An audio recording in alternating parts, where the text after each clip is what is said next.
made it home, I dug her out, then I made her one of my aces. Marijuana fragrance, this tree here is outrageous. Want me to play in your city? Send an email to my agent. Yo, what's going on, everybody? It is Straight Outta Boston here, aka the King of Boston, and today we are back for episode 15 of the Georgia State Dynasty. Here on NCAA Football 14, you can see we get Mark Lyles and Gavin Edwards, to officially commit to Georgia State. And you can see here we're putting some points into James Banks, trying to get at least one more running back. I know we did just get Mark Lyles, but anyway, we only have 8 scholarships left to hand out. Hopefully, we'll be filling up with some recruits towards the end of the year. We also have a head coach upgrade. We're going to upgrade that opener so we can try to get some more recruiting points for the beginning of next season. So we have the Week 15 standings here for the Sun Belt Division, or the Sun Belt Conference, I should say.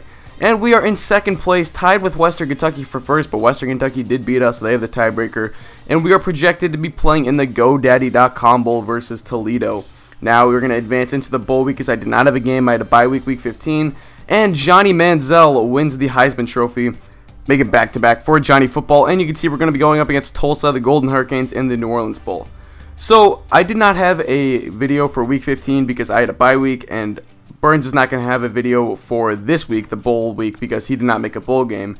So we just figured we would post these separately. They would both be episode 15. You can see we actually end up winning the Sun Belt somehow. Albert Wilson gets the returner of the year. I'll talk about winning the Sun Belt in just a moment. But it looks like here that because we had the better record, so UL Lafayette, Western Kentucky, and Georgia State all went 5-2. But UL Lafayette and Georgia State held better records, so they were the top 2 teams. And then I guess because we beat UL Lafayette, that gave us the tiebreaker over them. So we end up winning the Sun Belt. It's a 3-way tiebreaker, but we end up taking it home. And I'm not going to argue it, so we upgrade the opener once again for head coach Ian Vogt. And here we go. We're going to be playing our game against 8-4 Tulsa. They finished with the exact same record as us, except we had a 5-2 conference record. They had a 5-3. So getting right into this game in New Orleans, as Georgia State very used to playing in a dome, as that is their home stadium. But anyway, we're in a different dome today in the Mercedes-Benz Superdome, going up against the Tulsa Golden Hurricanes, and this should be a good game. 2 pretty evenly matched teams. You know, they obviously are a bit higher overall than us, but we have played well past our expected, play, I guess, based off of our overall this season. So I think it should be a good even game. Cody Green gets things started with an 8-yard rush. Now here we go, 3rd and 9. Cody Green dropping back, looking to the left side. He's got a man, Garrett, who broke that press coverage, and Garrett is going to go all the way before being brought down at the 1-yard line. 56 yards for Kyrus Garrett, I believe. And Cody Green is going to rush it in himself on the speed option. So Tulsa takes an early 7-0 lead. They will jump up on the board first. Now here we go, next Tulsa possession. Cody Green pump fakes, fires to the left side, intercepted by Singleton. What a pick. Perfect job keeping the feet inbounds.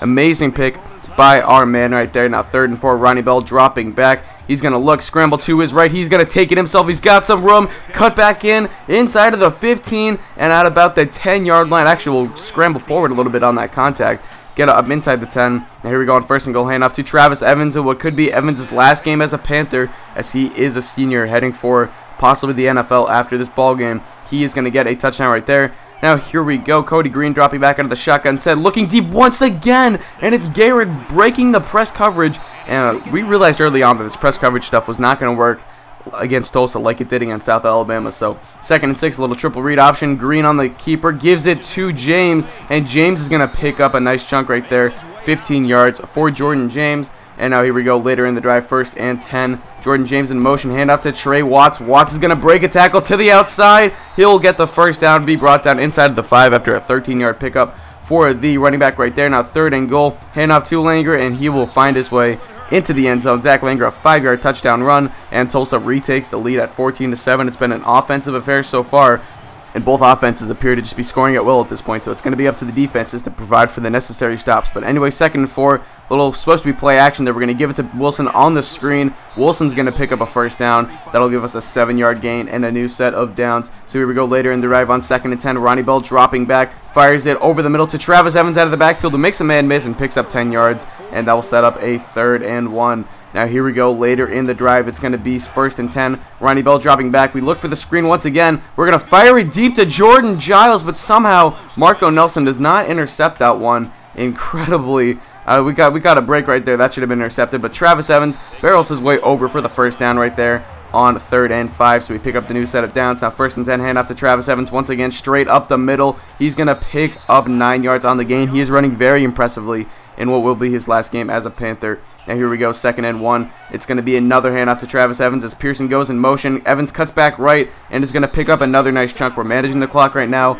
Clock management is very huge in our offensive system, and we're just running the ball, playing it safe, and it's been effective so far. So Travis Evans to the outside. He's got some speed. He's going to be shoved out of bounds, but not before he picks up 6 yards, and he's going to set up a 3rd and short. Now here we go on 3rd and short. It's going to be a little play action screenplay to Albert Wilson, who's going to pick up the first down a little bit more. A 9-yard gain inside of the 5-yard line. That'll set up a 1st and goal for the Georgia State Panthers. Now here we go, 3rd and goal. Ronnie Bell's going to keep it himself on the quarterback draw, and he's going to pick up the touchdown, 2 yards on the run, and Georgia State is going to have a chance to tie up this ball game with the ensuing PAT.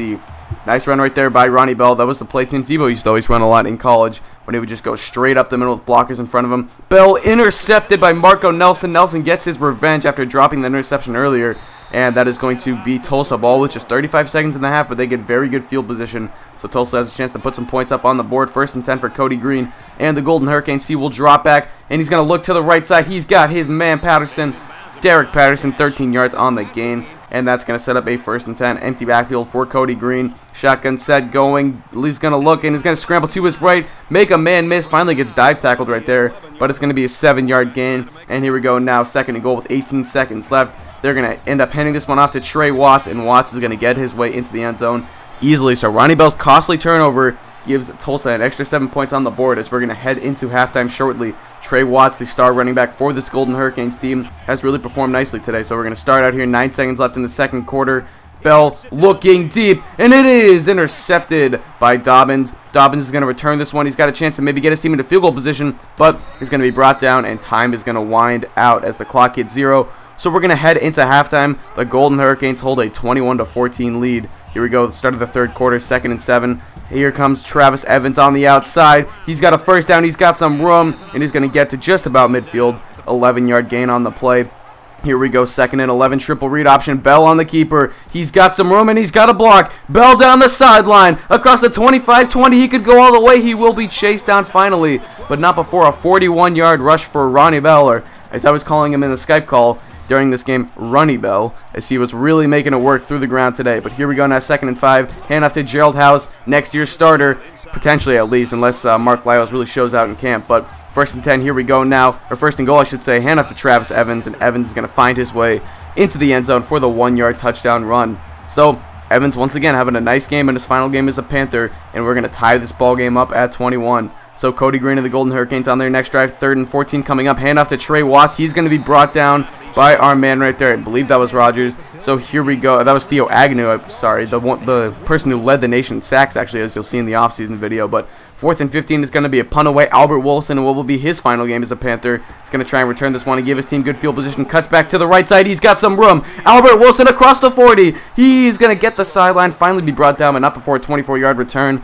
A little zigzaggy right there, but nonetheless, we will take it. So 1st and 10, Ronnie Bell in the read option. He's going to keep it. He's got some room up the middle. He's going to pick up the first down before being brought down. A 12-yard gain for the sophomore quarterback. Now 2nd and 10 for Ronnie Bell. It's going to be another read option. This time he's going to hand it off to Evans. Evans up the middle. First down and a little bit more. Inside of the 10-yard line, it'll be a 14-yard gain for the Panthers. Now an inverted read option right here. Bell's going to keep it up the middle. He's got some room, and he just crosses the goal line for the touchdown. And I know a lot of you people like to comment on the way I say room or rum. Rum is just the way I say it because I'm from Boston, and that just kind of goes along. Like, I don't have a huge Boston accent, but it's kind of subtle, and I say things like rum instead of room. But either way, I don't need any more comments on it, guys. Thanks very much. Anyway, Trey Watts to the outside in the halfback counter. He's got some room.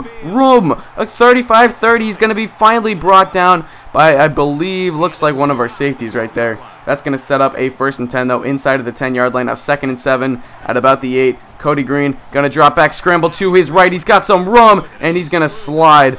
He would have gotten hit stick right there by Stewart, but anyway, he does the smart decision, slides. Trey Watts on the handoff up the middle. He's going to be brought down. That's going to set up a 4th and inches, a potential goal line stand here for the Panthers. But here comes Tulsa. They're going to go for it on 4th and inches. We're going to try and clog the middle right here, but Langer to the outside, and that's the way you beat a clog of the middle on defense. You got to go right to the outside, and that is going to work for the Tulsa Golden Hurricanes. They tie the game up at 28 now. 5:57 left. Tulsa's next drive. Cody Green up the middle. Cody Green's got some room. He's going to be brought down by Stewart, it looks like, and that will be a new first down after a 15-yard pickup for the Golden Hurricanes quarterback right there. Now 5:06 to play. Cody Green dropping back. It's a screen play. Gives it to Trey Watson. Watts has got some room. He's going to finally be brought down with Denarius Matthews, who was able to get off his block right there. So that's going to set up a 4th and 1, and on 4th and 1, they're going to go for it. We're sending the house right here. It's going to be a quarterback keeper for Cody Green, brought down by Batiste, and Georgia State will take over from the 30-yard line. A huge stop right there for the Panthers. Now Ronnie Bell dropping back on 3rd and 3, takes a huge drop back, finally fires it, caught by Albert Wilson, who hangs on while taking the hit.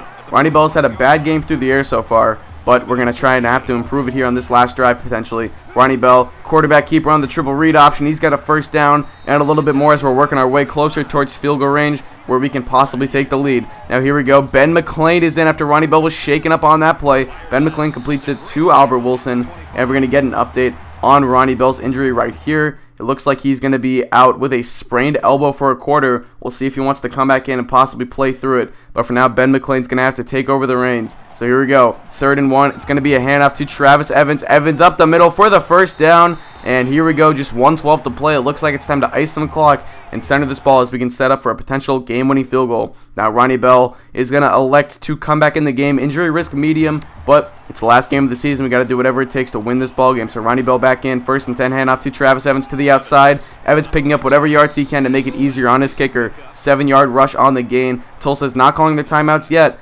Just 10 seconds to play after we would call a timeout, and it's time to run one more run play.